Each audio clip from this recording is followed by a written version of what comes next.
Hey there! If you got a sec, I just want to let you know of this brand new freebie that I made with you in mind in order to make your life a whole lot easier. It's called the Top 17 Anti-Inflammatory Kitchen Swaps. It's a list of everyday kitchen items that you currently use and what you should replace them with in order to build a healthier and more anti-inflammatory meal and kitchen oasis. No more overwhelm in a confusing world of food choices. No more staring at ingredients labels trying to decide what's good for you. No more Google search rabbit holes trying to figure out what you should be eating and cooking with in order to support your health. I've got you covered. My freebie is straightforward and tells you to replace this with that. All you have to do in order to grab your free copy is head over to betterwithcarbo.com/swaps. That's betterwithcarbo.com/SWAPS. Can't wait to hear what you think. If you ask people why weight loss is so important to them, their answer is usually what they're really after. So people don't just want to lose weight just to be smaller or just to see like a number on the scale go down, but you want to lose weight because you want to feel more confident in your body. You want to feel beautiful. You want to feel healthier. You want your clothes to fit more comfortably. You want to lower inflammation. You want more energy. You want less body aches. You want to feel accepted. And so many people have spent so much time struggling with their confidence and their health and their self-worth. And we're told by tons and tons of external factors that our weight is the problem. Doctors will talk to us for no more than 5 minutes and tell us that our health problems will go away if we lose weight. We have family members that make comments about our bodies. And I mean, I grew up in a time where magazines were still using tons of language, like on the front covers, saying that follow this like 5-minute exercise program to be skinny and be thin and healthier and confident. Like, now magazines aren't really, they're a little bit more cognizant of their language. So you're not going to see a lot of magazines, if any at all, using language like skinny and thin. But like my point here, I get the desire to be smaller, but I don't think that a pill is going to fix the root cause of your weight management issue long term. I'm Krissy Carbo, registered dietitian and host of the Inflamed in the Brain podcast. Here we cut through the confusion and complexity of inflammatory health to deliver straightforward, bite-sized strategies and information you can easily apply to your life. Not too long ago, I was lost in a sea of information, overwhelmed by the challenges of inflammation. But through years of trial, education, and self-discovery, I learned to break free from the chaos of fad diets and cultivate a practical anti-inflammatory lifestyle that not only helped me stabilize my own diagnosis, but thrive with it. Whether you're an autoimmune warrior or simply seeking a healthier, uncomplicated life, you found your tribe. Join me as we explore realistic strategies that can make a profound difference in your life. So if you're ready to embrace a simpler, healthier way of living, you're in the right place, my friend. Let's dive in, learn, and grow together. Welcome to the Inflamed in the Brain podcast. Let's get started. Hello and welcome to another episode of the Inflamed in the Brain podcast. I'm Krissy, your host and friendly neighborhood dietitian, and I hope you're doing really well today. I thought it would be a good day to talk about the not so secretive supposed miracle weight loss drug called Ozempic. I feel like at this point, everybody has pretty much heard the word Ozempic in one way or another. What's really interesting here is that Ozempic is now known to be this really popular weight loss drug, but its official FDA-approved use is to help people manage their type 2 diabetes, but it's being prescribed off-label to help people lose weight by physicians. Ozempic has become so popular that apparently there's a shortage of the drug where people are supposedly crossing state lines in order to go to pharmacies to get the medication. And while it is really popular, like I've never heard of a drug being talked about or advertised on social media, but apparently it is. It's all over TikTok. For once, I'm not going to blame social media for something.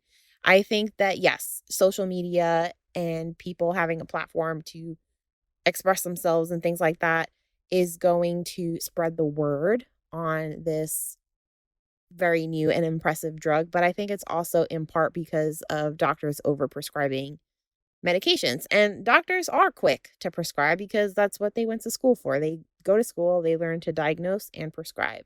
And maybe 2 years ago, I was trying out this new general practitioner. And as it turns out, I was going to get a physical, but I also had some pain in my knees. And she met me for the first time and was in the room with me for maybe 10 minutes. And she told me that I had knee pain because I was overweight and said that I should consider taking a weight loss medication that could help me lose weight. And gave me a handout. And I, of course, respectfully declined. And that was the end of the visit. So, needless to say, um, I went to the orthopedist and she straight up told me that my weight had nothing to do with why my knees hurt, that it wasn't me being in like this weight bracket where my weight would be considered to be physically taxing on my body. But as it turns out, my knees were hurting because I was doing Peloton every day without any other kind of strength training. So I was overworking very specific muscles in my knees. And after some physical therapy and incorporating strength training into my usual routine, the pain went away. Anyway, the reason why I'm sharing this with you is to prove that, yeah, doctors are very quick to prescribe medication and to make it seem like your weight is a problem. This isn't any shade, again, to doctors. This is what they were taught to do. But most people go to the doctor and they listen to the doctor. That's what we were taught to do. You go to the doctor, tell them what's wrong, you take the prescription, and you go about your day without any kind of second thought. And with that being said, and the fact that you have influencers on TikTok and actual celebrities like Amy Schumer and Oprah Winfrey talking about all the weight that they've lost on this drug, no wonder why there's a shortage. So today I want to talk about the facts about Ozempic. Like, let's get down to the nitty gritty of what it does. What is it? Does it really live up to the hype? And is it the miracle weight loss solution that the world needs? So let's get into it. Ozempic is an injectable medication approved by the FDA to help manage type 2 diabetes. Its active ingredient is semaglutide, which is also found in another medication called Wegovy. Since Wegovy shares the same active ingredient as Ozempic and it is FDA approved for weight loss, physicians are now prescribing it for Ozempic for weight loss as well. So that's what prescribing as off-label means. Ozempic belongs to this class of drug called glucagon-like peptide 1 receptor agonists. It is an agonist, which means that it mimics the action of the natural hormone in our body called glucagon-like peptide 1, or you can also call it GLP-1. GLP-1 is responsible for regulating our blood sugar levels and appetite. So GLP-1, again, is the actual hormone in our body, and Ozempic is mimicking this hormone that regulates our blood sugar levels and our appetite. So when you take Ozempic, it activates GLP-1 receptors in the body in the pancreas. When GLP-1 receptors in the pancreas are activated, you produce more insulin. Insulin helps regulate blood sugar levels by taking sugar out of the bloodstream and into the cells where it can be used for energy. Activating GLP-1 also leads to weight loss in a few ways. First one being that it reduces your appetite. GLP-1 receptors are present in areas of the brain that regulate appetite and food intake. And when they're activated by Ozempic, these receptors signal feelings of fullness and satiety, which leads to decreased appetite, which means eating fewer calories, resulting in weight loss over time. Another way is delayed gastric emptying. GLP-1 receptor activation will delay or slow the rate at which food moves through your body, or through your GI tract rather, and this delay will make you feel full for a longer period of time. Feeling full for a long period of time and not wanting to eat will also help you lose weight. Aside from the physical hunger and reduction of appetite, Ozempic also has been shown to decrease cravings. And these are a few reasons why Ozempic is pretty impressive. It is. Cravings are usually intense urges for specific foods, and they can be pretty significant barrier to losing weight or maintaining a, quote, healthy weight. And having these intense cravings, and usually these cravings are for nutrient poor foods, these cravings can lead to overeating and ultimately weight gain. So, having a medication that can do all of this work for you, where it's not only physically helping you stay fuller longer, it's helping you regulate your blood sugar, but it's also like telling your body that you don't feel like eating these foods anymore. And again, having a medication that can do that and help you feel in control of the food that you're taking in and your appetite is pretty impressive. And because of all of these pretty impressive mechanisms that are affected in our bodies when we take Ozempic, it's been shown to help people lose 15% of their body weight in a relatively shorter amount of time, which is not only significant in the clinical nutrition space, but that's more than double the amount of weight that you lose on Ozempic compared to other weight loss medications that kind of like average out between 6 to 8% of weight loss. So then here is the big question. Does Ozempic live up to the hype? Is it worth going on Ozempic in order to lose weight? And here's my take as a dietitian. Ozempic is impressive, yes. It goes beyond its initial purpose of regulating blood sugar. It's also helping you lose weight by altering cravings and appetite, where most people struggle when it comes to weight management. But ultimately, I don't think that anyone really wants to lose weight just to lose weight. If you ask people why weight loss is so important to them, their answer is usually what they're really after. So people don't just want to lose weight just to be smaller or just to see like a number on the scale go down, but you want to lose weight because you want to feel more confident in your body. You want to feel beautiful. You want to feel healthier. You want your clothes to fit more comfortably. You want to lower inflammation. You want more energy. You want less body aches. You want to feel accepted. And so many people have spent so much time struggling with their confidence and their health and their self worth. And we're told by tons and tons of external factors that our weight is the problem. Doctors will talk to us for no more than 5 minutes and tell us that our health problems will go away if we lose weight. We have family members that make comments about our bodies. And I mean, I grew up in a time where magazines were still using tons of language, like on the front covers, saying that follow this like 5 minute exercise program to be skinny and be thin and healthier and confident. Like now magazines aren't really, they're a little bit more cognizant of their language. So you're not going to see a lot of magazines, if any at all, using language like skinny and thin. But like my point here, I get the desire to be smaller, but I don't think that a pill is going to fix the root cause of your weight management issue long term. I don't think that Ozempic will ultimately make us feel more confident, will make us feel more comfortable in our bodies until we do some soul searching. And I know that sounds really cheesy, but I think it's true. Take it from someone who has lost weight in the past and who has reached that number where I said that once I get to this number on the scale, then I will feel better about myself. But I didn't. I mean, think about the last time you lost weight.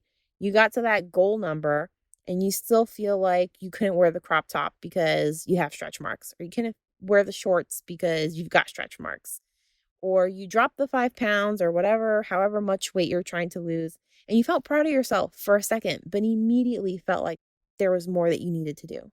So I don't think that the solution here is to take a drug to make you lose more weight or to make you lose weight in general. But I think the ultimate solution here is recognizing and challenging that inner critic and those external factors as much as we can. Learn to be happy and confident with where you are now while trying to improve your health. It is possible to do both, to want to love who you are now while still trying to improve. It's something that I honestly still struggle with, but I believe it to be 100% true. We have to learn to be happy, to be grateful, and appreciate where we are now and what our bodies are doing for us now, even if we want to improve. We also want to think long term. I don't think most people that do take weight loss pills take them forever. I don't think that it's necessarily a healthy thing to do to take a weight loss pill forever. So, what happens when you stop taking Ozempic? There is this one TikToker, Remy Bader, I think her name is, who went public saying that she took Ozempic, but then when she stopped, her binging actually got worse. So, long term, this pill is not addressing the root cause of your weight management issues. It's not addressing your mindset, your relationship with food, your self esteem issues, confidence issues, food choices, right? Like Ozempic doesn't teach you how to eat a balanced meal. So, yeah, you may lose weight on Ozempic, but you also want to get to resolve the root cause of your struggle for a long term, authentic success. And as with any drug, you also want to consider side effects from long term use. There are reports of GI issues like nausea, vomiting, diarrhea, but then there are also not so fun reports of heart palpitations, hypoglycemia, where your blood sugar is now too low. And then there's also questions of like pancreatic and thyroid cancers. So, with any kind of drug, you always want to consider long term side effects or, health consequences of long term usage. And before I leave you today, I just want to emphasize the big takeaway here.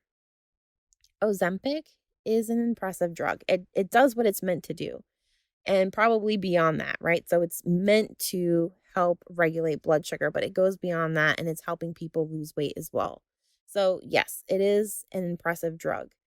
And it also goes to show how far we've come with our medical advancements. But when it comes to improving your health, you need to get to the root cause of your issues. And your weight is not the root cause of your health issues. Your mindset, your confidence, your eating habits, your relationship with food, making peace and loving your body now, that is what is going to keep you moving forward to a place of better health.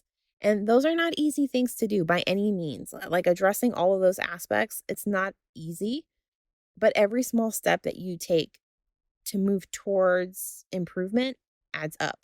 And remember, it's okay to feel frustrated along the way. It doesn't mean that what you're doing is not working. It doesn't mean that getting healthier is something that's not achievable for you.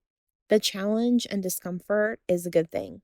It's a sign that you're changing and that you're committed to making positive change for yourself and your health. And that's all I have for you guys today. I really hope that you found some value in this episode.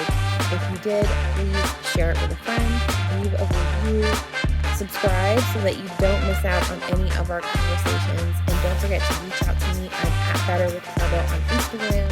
I'd love to hear from you. Love to hear what you thought. Until next time,